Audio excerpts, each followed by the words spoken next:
Sai Ram, welcome to the class on biotechnology and principles. In our last class, we discussed about the basics like definition, the applications and the principles, and in detail we spoke about recombinant DNA. In today's class, we are going to talk extensively about the processes and procedures and the techniques. So before we start the class, let's see the answers for the last assignment. The first question was define biotechnology. As we discussed, biotechnology is a collaboration of natural sciences and organisms in making of products. So organisms, it can be molecular analogs or parts of the organisms. Next is, what are the two core techniques of biotechnology? We spoke about genetic engineering and bioprocess engineering. Genetic engineering, where we change the phenotype by changing the genotype, and bioprocess engineering is we maintain a sterile environment. What are restriction enzymes, and explain the types? If you remember, restriction enzymes are scissors. What kind of scissors? They are molecular scissors that reads the DNA and makes a cut. There are two types, exonucleases and endonucleases. Then what is ORI? Origin of replication. It's a DNA sequence where actually the initiation of replication starts. What are the steps in the formation of recombinant DNA? Very important.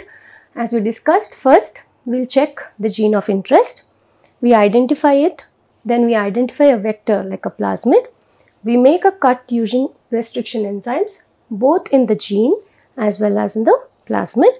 We use a glue called DNA ligase and ligate the gene of interest to the plasmid, and that's how we form the recombinant DNA. Once the recombinant DNA is formed, we put it into the host organism and make multiple copies. So these are the steps in the formation of recombinant DNA. And then who prepared the first artificial recombinant DNA? It is Stanley Cohen and Herbert Boyer in 1972. This is also very important 1-mark question.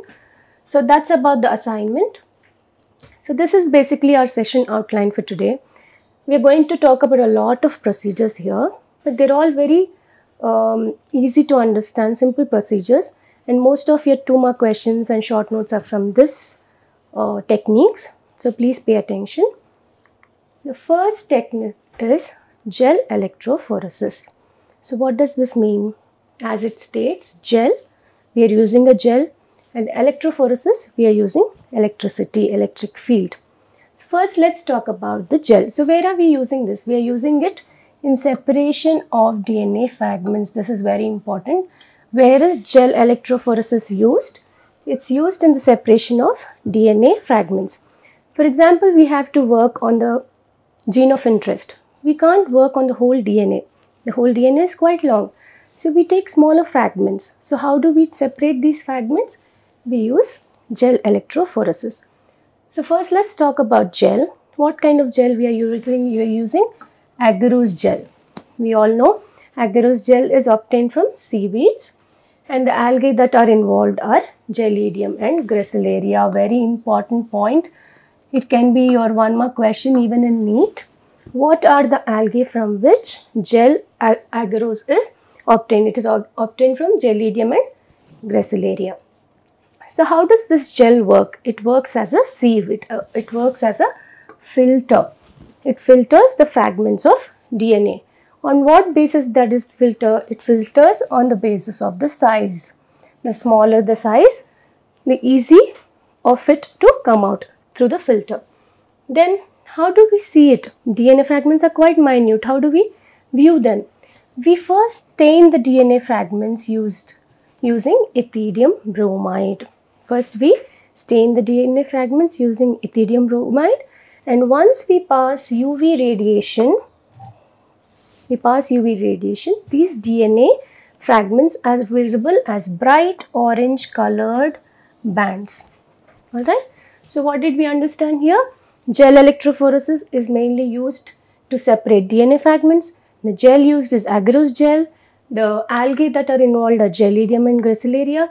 It acts as a sieve or a filter, and it sieves by identifying the size.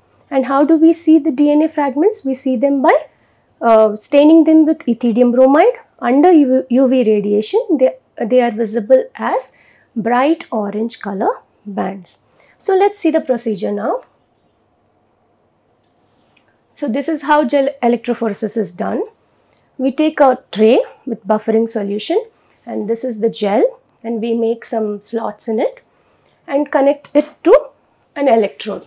So when we connect it to electrode, there are 2 points, right? There's negative and positive, there's cathode and anode. So as the DNA fragments will pass through this, DNA fragments are negatively charged. We all know it because of presence of phosphate group, right? So they're naturally attracted to the positive side of the electrode, that is the anode. So the smaller particles make way quickly to the other end because they're lighter in size. So they move faster, and the heavier one are slower, they settle down here, right? So using electricity, using the gel, we are separating the fragments based on the size, right? That is gel electrophoresis. So now what do we do? Once we identify the DNA fragments, we pass UV radiation, we see them as bright orange color bands. What do? We have to cut it out from this gel, right? This process is called elution. Elution is a process where we cut the DNA fragments and separate them from gel. From the agarose gel, we cut them out and take them out, and this process is called elution. Elution is very important, 1 mark question. In gel electrophoresis, what is elution? We cut the identified DNA fragments from the gel, from the agarose gel.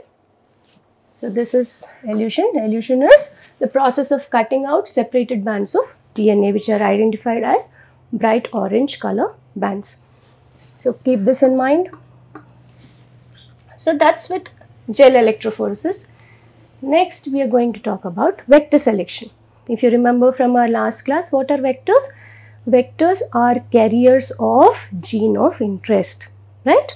So what are vectors? Usually plasmids are vectors, and bacteriophages are also used as vectors. So how do we select vectors? Selection of vectors is based mainly on the number of copies they can make. If you recollect, they are, what is cloning? Cloning is nothing but making multiple copies. It's like Xerox, right? So number of copies they can make is the criteria for selection of vector. Some of them can make 1 copy, some of them make 10 copies, some can make 100 copies. So the many copies they make, on that basis we select them for carrying of the gene of interest. Now features required to facilitate cloning. This is also very important question. What is cloning? We take gene of interest and we ligate it into the plasmid, right, or the vector.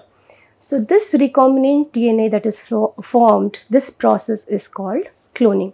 So what is it based on? What are the features required? There are 3 main features. First is origin of replication.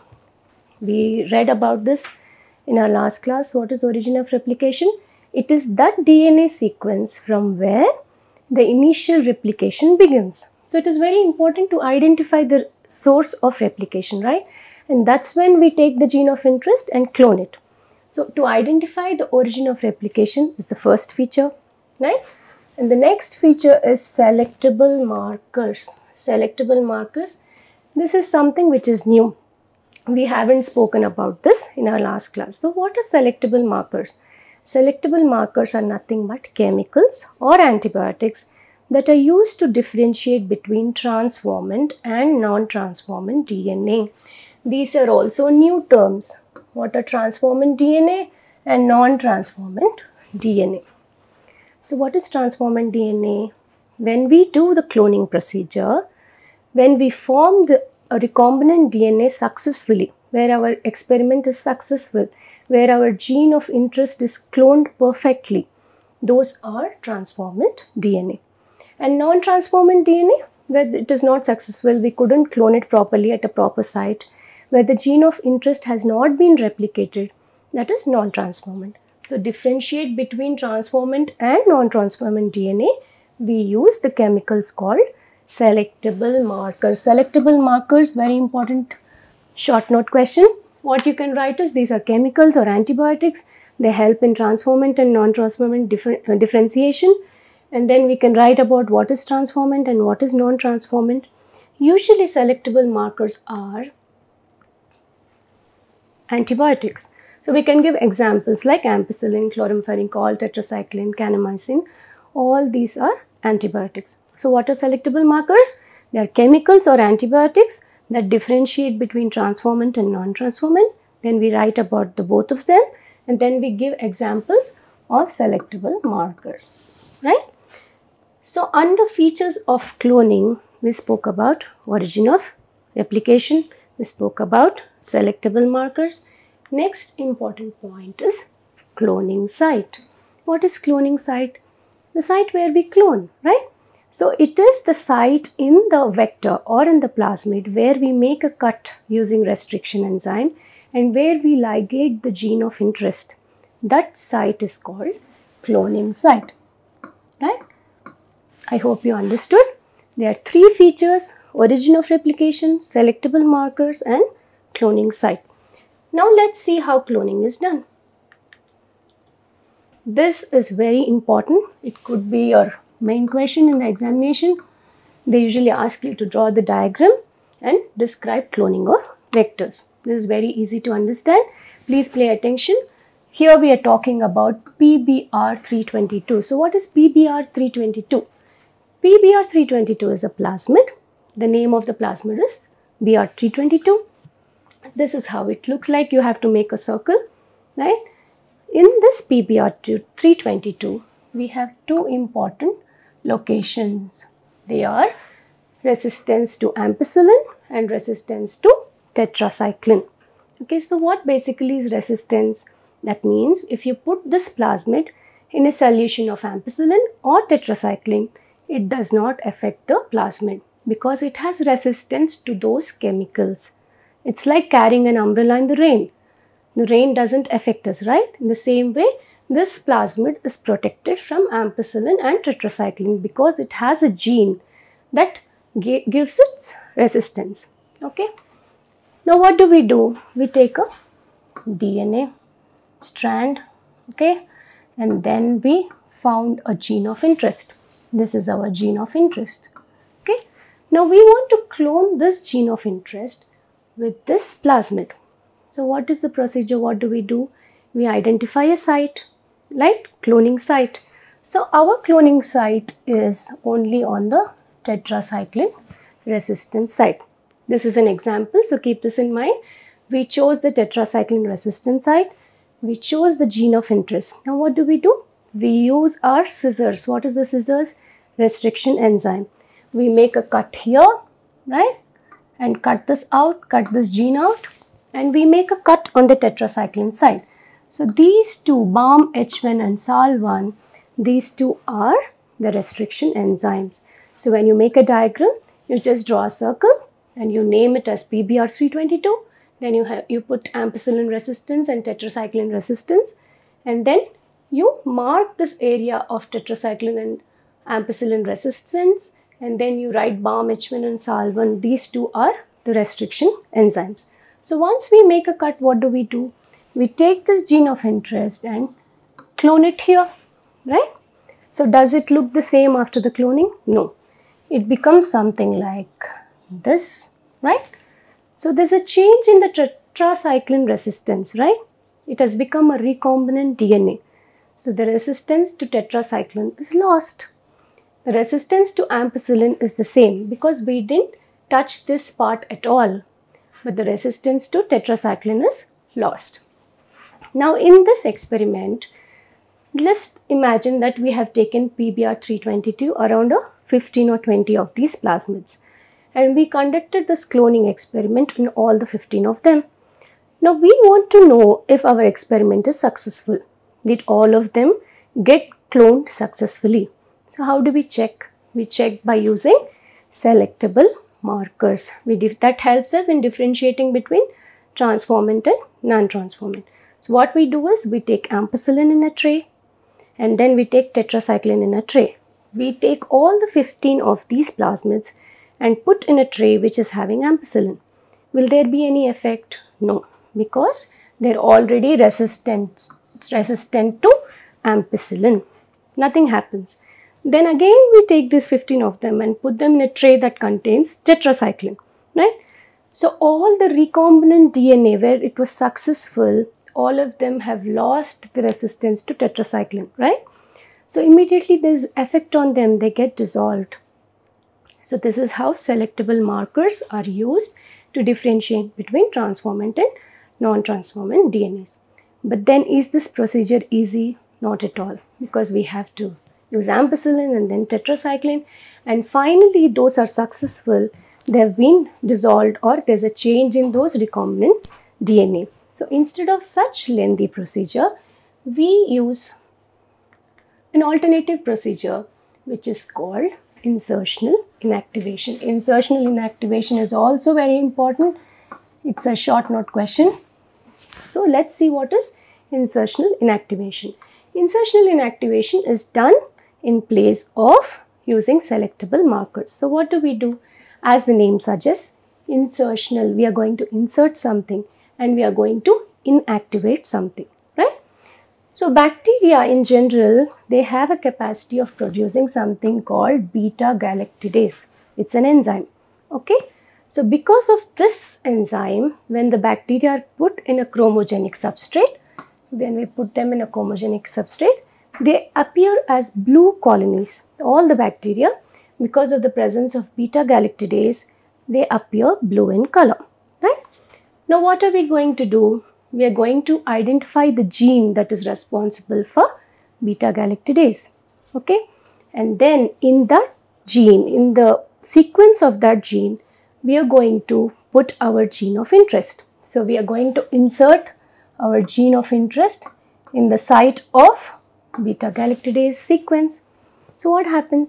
Beta-galactidase is replaced by our gene of interest. So we've inserted it here so that beta-galactidase is replaced by our gene of interest. So will there be production of beta-galactidase? No. Production, even if it is there, it is very minimal, right?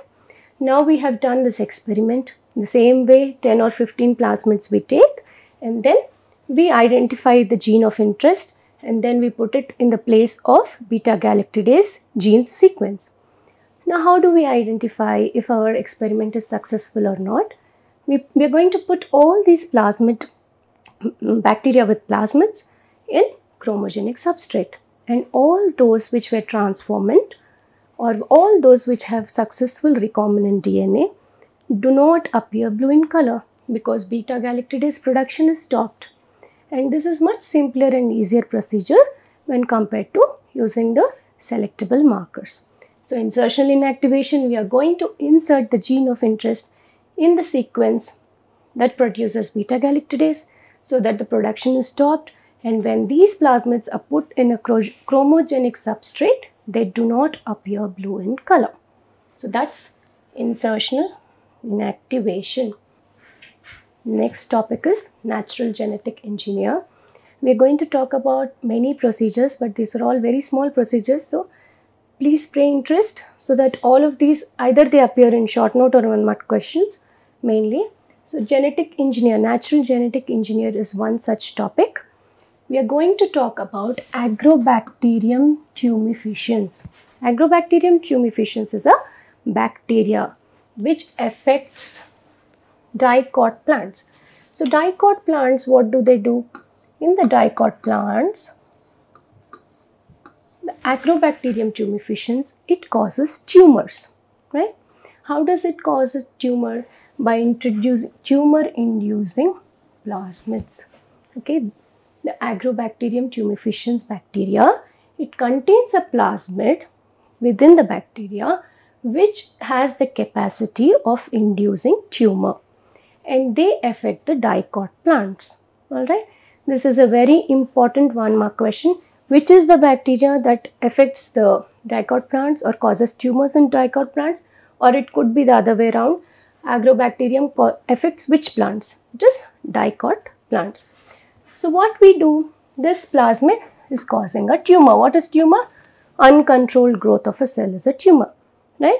It is something negative for the plant. So we identify this plasmid which causes the tumor, and then we identify a gene of interest. What is our gene of interest? disease resistance. So this is something that helps the plant, right? So we take the disease resistance gene and then we put it in the plasmid which is causing tumor. So we make a recombinant DNA that is useful for the plant. It helps in disease resistance.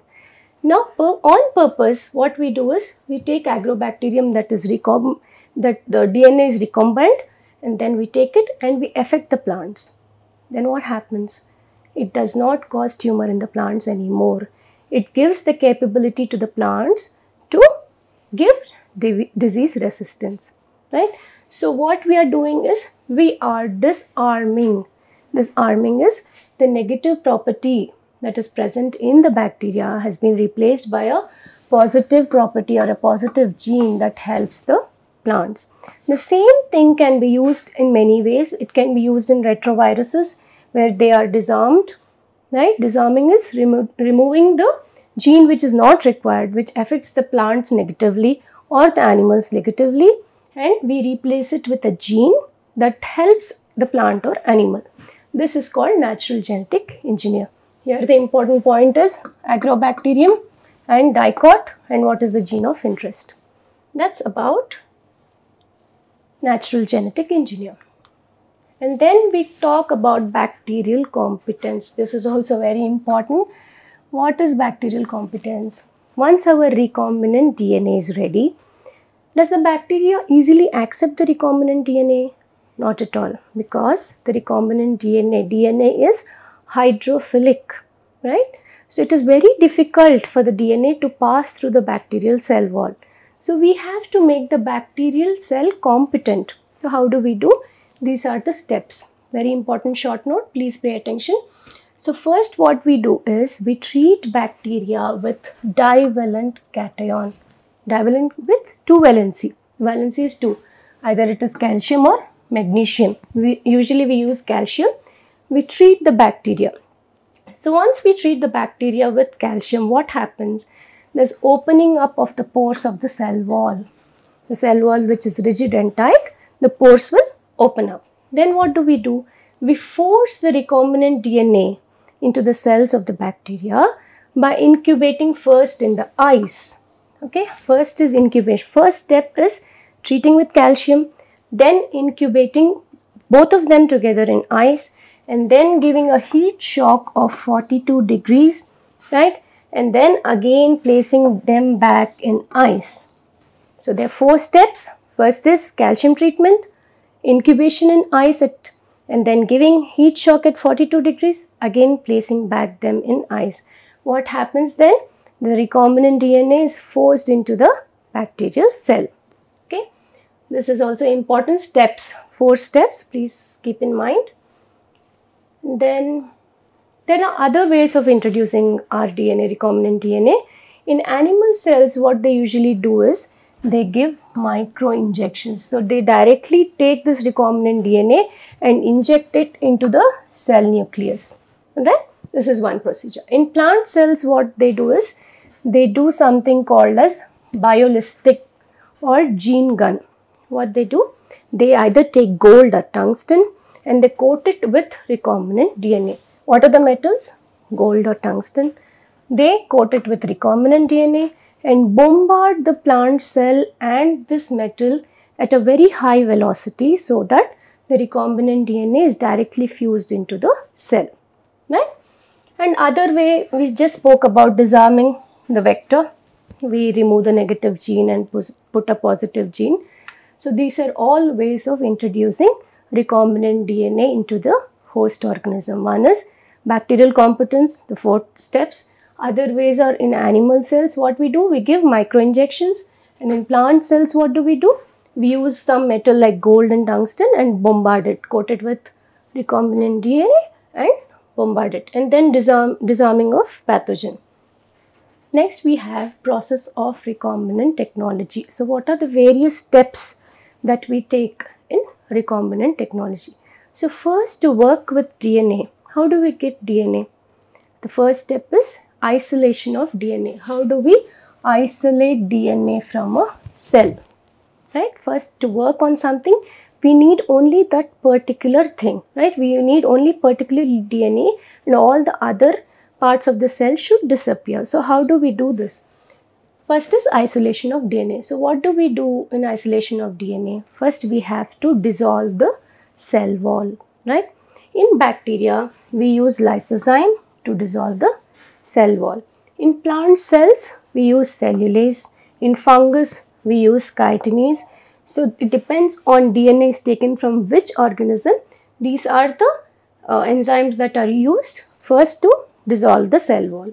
So once the cell wall is dissolved, we have to dissolve the remaining parts.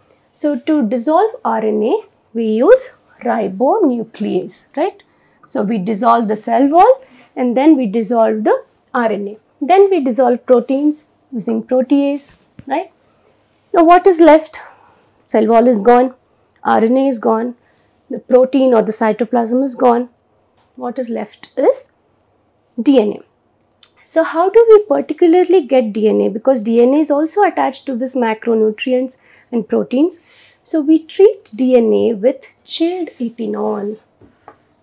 Final step is we treat DNA with chilled ethanol. When we add chilled ethanol to DNA, it precipitates as fine threads, right? It precipitates as fine threads, and this process is called spooling. Spooling, very important. One more question, what is spooling? It is a method of separating DNA in which we add chilled ethanol, and where all the other proteins and macronutrients separates from DNA, and DNA appears at thin threads or strands. This process is called spooling, right? Then what do? We have to cut DNA. We need small fragments. Once we have isolated DNA, the DNA is quite long, right? And we have to work on fragments. So how do we cut DNA? We spoke about gel electrophoresis, right? That's what we use to separate the DNA fragments, right? And then after cutting them into fragments, we cut the gene of interest. And then we also cut the vector using restriction enzymes. This we already spoke about. We use restriction enzymes and then we use ligases, and that's how cloning is done. So we are just speaking about the various steps. First, we isolated DNA, right? In that we spoke about spooling, and then DNA fragments, electrophoresis, and then we cut the DNA and we cut the gene of interest and we cut the plasmid or the vector using restriction enzymes, and then we ligate the gene of interest with plasmid using DNA ligase. So these are various steps. Now if we have DNA in a very minimal quantity, what do? This usually comes up in forensic sciences.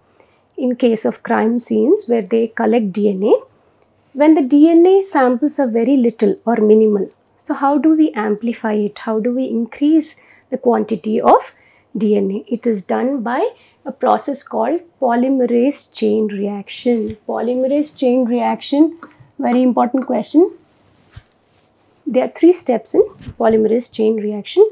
Please pay attention. The first step in polymerase chain reaction is denaturation. So why do we do polymerase chain reaction? To amplify the sample of DNA. Amplification is increasing the quantity, right? So first step is denaturation. So for example, this is our double-stranded DNA. This is 5' and this is 3', all right? So under denaturation, we are going to put the DNA strand in a high heat of 90 to 92 degrees. So what happens in the first step? We are putting it in a very high temperature. Then what happens? The 2 strands, they separate, right? So this 5' is like this and 3' is like this. They are separated. They are no more, the DNA is no more double-stranded. The first step is denaturation, high temperature of 90 to 92 degrees. Next process is annealing. Annealing is nothing but cooling down. We have put them in a very high temperature of 90 degrees. Then we bring them back to a temperature of 50 to 55 degrees. Right? Now the DNA is separated, right? This is 5', this is 3'. These 2 strands are separated. In annealing, we are cooling down. And then what we are doing is we are adding primers, right? What are primers? Primers are nothing but small strands of nucleotides. These are primers. We are adding primers on both the strands. Right? They are nothing but strands of nucleotides. So in annealing, we cool the temperature down and we add primers. First step is denaturation, where we separate the two strands. Second step is annealing, where we bring down the temperature and add primers. The next step is polymerization and extension. So what do we do in this? Our strands, both the strands are separated. This is the first strand. We started adding nucleotides or primers here. This is our second strand. We added nucleotides here also, right? Then we use an enzyme called Taq polymerase. Very important. So what is Taq polymerase? Taq polymerase is nothing but DNA polymerase, where it adds up nucleotides to the strands of DNA. So why Taq polymerase? Why not DNA polymerase? We are using Taq polymerase because it is thermostable. We are using very high temperatures of 90 degrees and 50 degrees.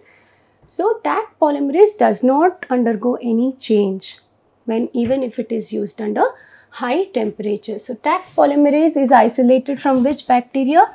Thermus aquaticus, very important, right? It's obtained from a bacteria, Thermus aquaticus. It is thermostable. So in the third step, we are going to add Taq polymerase. So what does Taq polymerase do? It adds deoxynucleotides in 5' sequence, right? Okay, let's do it again. This is 5' and this is 3', right? So we are adding primers in annealing, and then we add Taq polymerase. So what does Taq polymerase do? Taq polymerase, it adds nucleotides in 5' sequence. So if this is 3', this becomes 5'. So this extends. So this forms a double-stranded DNA here and double-stranded DNA here. So where we had one DNA strand, now it becomes two DNA strands by using Taq polymerase, right? It adds nucleotides in 5' direction, and that's how it extends. And then we keep adding this so that we have many more copies. We repeat the procedure. So what are the various steps? First thing is denaturation, very high temperature, separate the strands. Second is annealing, cooling down the temperature to 50 degrees, and then adding primers. The third step is adding Taq polymerase, which adds the nucleotides at 5' sequence, and then two strands are formed, and then we repeat the procedure to obtain many more samples of DNA. So this is how first we got two strands, and then it keeps repeating to get many more strands. I hope it's clear to you. This is polymerase chain reaction. And then what do we do after we amplify DNA? We have isolated DNA, we separated the DNA fragments, and then we do cloning. We insert the recombinant DNA into the host cell. There's another important point here, which is called recombinant protein. What is recombinant protein? One more question.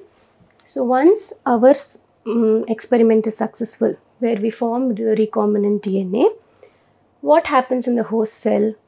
The recombinant DNA, when it is introduced into the host cell successfully, it initiates transcription and translation. So what is transcription? mRNA is formed, right? So this mRNA comes out of the nucleus, and there's translation. What is translation? Making of proteins in the cytoplasm. So when this protein is formed with the help of new recombinant DNA, that protein is called recombinant protein. Alright? What is recombinant protein? When the recombinant DNA is introduced into a host cell, it undergoes transcription and translation. The protein that is formed with the help of recombinant DNA in the host cell is called recombinant protein. And they'll ask you for examples. Examples are hemopoietin, and then human insulin, and then hepatitis B. These are all examples for recombinant protein. Bioreactors, this is our last topic. Bioreactors. Why do we speak about bioreactors? Because these are the large vessels that are used in industries to make products. The final step in the whole process of biotechnology is making products, right? We use all these techniques or procedures of recombinant DNA only to arrive at products which are useful for human welfare. Let it be medicines or enzymes or juices or anything in a large scale industry, bioreactors are used. What are bioreactors? They are nothing but large vessels that are used in industries for production of products like enzymes, right? They are either using plant cells or animal cells or human cells, right? So why do we use bioreactors? Bioreactors are used because they can provide optimum temperature, pH, salt, oxygen. All these are taken care in bioreactors. Under bioreactors, they usually ask you for what are the types of bioreactors, and they'll ask you to draw the diagram of a bioreactor.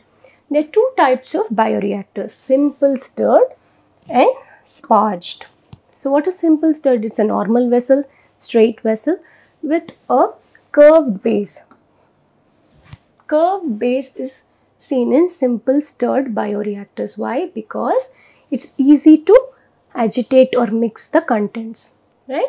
Simple stirred are the most common variety, and then the sparged. Sparged are where we use air bubbles, sterile air bubbles are spread across the bioreactors. There are two types, simple stirred and sparged. Sparged where air bubbles are sparged in. And this is how a bioreactor looks, and we are supposed to draw the diagram when they ask you about bioreactors, and labeling is also very important. So what are the parts of bioreactor? There is an agitator system. This is the agitator system which continuously rotates, and then oxygen delivery, foam control, temperature control, pH control. So just remember oxygen, foam, temperature and pH. All these four are controlled, and there's a system that is there to agitate. And another important thing here is sampling port. What is a sampling port? Sampling port is nothing but while the procedure is going on, from the sampling port, we can take a small quantity of our product and test it if our experiment is going in the right direction or not. We do not have to wait till the procedure is completed. Through the sampling ports, we are going to take small quantities and test. So sampling port is another important point to be mentioned in the diagram. So bioreactors, what do we speak about? Two types. They are used to make larger quantities of products, simple stirred and sparged, and then the diagram and the labeling of it. Then the last part is downstream processing. So what is downstream processing? After the biosynthesis stage, after we put them in the vessel, bioreactors, and the product is formed, the finishing part is downstreaming. So what do we do in finishing? There are two steps in finishing which are to be remembered. They usually ask you what are the two steps in downstream processing. Downstream processing is nothing but the final stage where we finish the product. How do we finish? We separate all that is not required, right? And then we purify. Separation and purification. Once the product is purified, usually preservatives are added, right? In case of drugs or medicines, what do? They conduct clinical trials before they are released into market. So this is a stage between the biosynthesis and final release of the product into the market. So what they do? They separate all that is not necessary, they purify, they add preservatives, they conduct clinical trials, and then the product is released into the market. So this is basically done for what? It is done for quality control, right? If it is not purified, not preservatives are not added, if this is not done, the product is of not good quality. It can go bad, right? So downstreaming process is that. So that's all for today's class. This is a home assignment. Let's quickly go through this. First question is, agarose gel is obtained from which algae? We spoke about two algae in gel electrophoresis, so mention their names. And what is elution? Elution also we spoke about in gel electrophoresis, where the DNA fragments are seen as bright orange bands. So what is elution? How do we take these bands out, right? And what are selectable markers? We spoke about selectable markers which help in differentiating two types of DNA. So we speak about selective markers under this question. What is natural genetic engineer? We spoke about one specific bacteria and what does it introduce into dicot plants? We spoke about this also. It causes tumors in dicot plants. So what is it that it induces into the dicot plants? Next, what are the steps in bacterial competence? We spoke about 4 steps, how we make the bacterial cell competent for the recombinant DNA to enter into the cell. Then what is spooling? Spooling we spoke about in isolation of DNA. How each part is dissolved and finally something is added to DNA to make it precipitate as thin threads. So what is that? What is polymerase chain reaction used for? This also we spoke just now. There are 3 steps. So what is this basically used for? Then what are the 2 steps of downstream processing? We just discussed. Downstream processing is for quality control, where we finish the product. So what are the 2 steps of downstream processing? So that is the end of this chapter, biotechnology, principles and processes. Hope it's clear to you. If there are any doubts, please get back to us. Thank you so much. Sai Ram.